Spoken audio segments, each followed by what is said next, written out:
Mi permetto anche di dire una cosa, che siamo talmente organizzati che abbiamo il report tutte le mattine di tutto quello che accade in Veneto. Abbiamo un'organizzazione di volontari che è eccezionale della protezione civile e quindi sono presenti.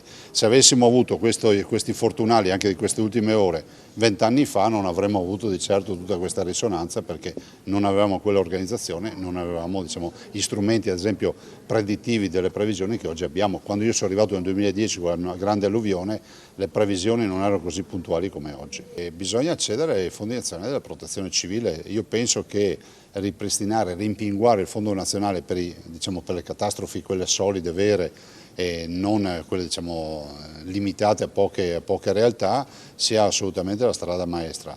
Io poi resto convinto del fatto che debba essere fatta una polizza catastrofale nazionale, come fanno alcuni paesi dove comunque i cittadini a prezzi calmierati possono assicurarsi. Io lo feci da Ministro dell'Agricoltura per gli agricoltori e vedo che funziona ancora.